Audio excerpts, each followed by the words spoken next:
Good afternoon, ladies and gentlemen, friends. I am glad to welcome you in the capital of Russia, in Moscow, at the first WHO Global Ministerial Conference on Ending Tuberculosis. I would like to thank you for accepting the invitation to visit Russia. You have supported our initiative on organizing the international forum dedicated to this most acute problem. I am convinced that only together, by closing the ranks, will we be able to counter the threat which has acquired truly global character. Despite the active development of diagnostics and treatment methods, the progress of the pharmaceutical industry, the TB still poses a serious health risk for people all over the globe. According to the experts,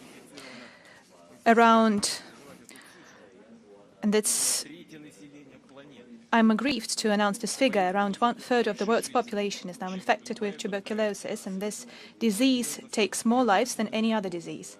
Nobody is immune to it, including the population of the first world countries with high standards of life and high-quality medicine.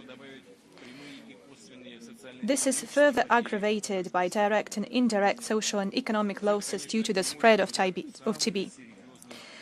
Undoubtedly, this is a cause for grave concern, both at the national and at the international levels. It is not fortuitous that ending the TB epidemic is one of the Sustainable Development Goals.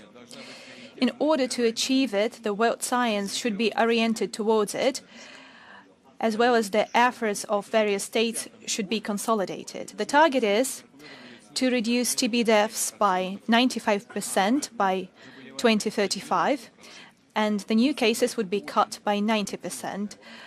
Undoubtedly, this is indeed an ambitious and complex goal, especially for high TB burden countries, that is, the countries with the greatest number of new cases per year. Unfortunately, this situation is a cause for concern in Russia. We are very much aware of our responsibility and the grave importance of this problem, and we are exerting efforts and allocating resources to resolve it. I would like to inform you that reducing TB deaths is one of the state priorities for us, just on par with reducing cardiovascular and cancer deaths. We are implementing a number of programs to combat this disease. They benefit from stable budget financing. And great attention is given to advancing diagnostics and treatment methods, to the creation of modern vaccines and tests on the basis of biotechnologies. At the same time, we're enhancing the system of medical examinations and TB prevention. We are introducing customized approaches to treating tuberculosis, taking into account the pathogen genetic background. We are generally continuing to promote the benefits of a healthy, active lifestyle and giving up on harmful habits. It is well known that smoking is one of the risk factors. More than 20% of TB cases are linked with smoking in the world. Thanks to the measures adopted, we have already achieved positive results. And I guess that all the details will be provided by our experts, your colleagues. They're going to share their experience, and they would expect to receive some useful information from you as well. I would like to underscore that over the course of the last 8 years, TB deaths in Russia reduced by more than 66% and new cases by 37%. It is worth noting that on a global scale, TB incidence was falling on average by 1.5%. In Russia, this number stood at 2.8%.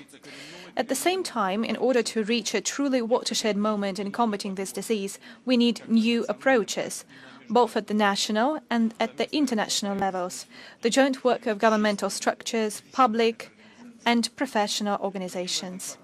Another important factor for success is scaling up scientific research to combat TB and to develop effective measures for diagnostics, vaccines and effective drugs, including those targeting multi-drug-resistant tuberculosis. Thus, I believe that the initiative of the BRICS countries to create the TB research network is very relevant, and the experts are already working on this project. I would like to highlight one more time, only through coordinated, consistent actions will we be able to defeat the TB once and for all. I hope that your conference will make its contribution into strengthening and making this partnership more robust. I know that the Moscow Declaration will be signed as the outcome document, and the minister informed me that it's been agreed upon, and more than 100 countries, NGOs and WHO regional officers took part in drafting this declaration, as well as independent experts. I believe that such broad participation would be believed to come up with most efficient, well-coordinated proposals on fighting this disease. I believe that those steps would be supported on the highest level by the General Assembly of the UN, which is set to discuss the TB issues next year. And in conclusion, I would like to wish you fruitful work and express hope that your meeting will help to boost the quality of life and healthcare for people all over the globe. You are pursuing a very noble cause, and I wish you every success in your work. Thank you for your attention.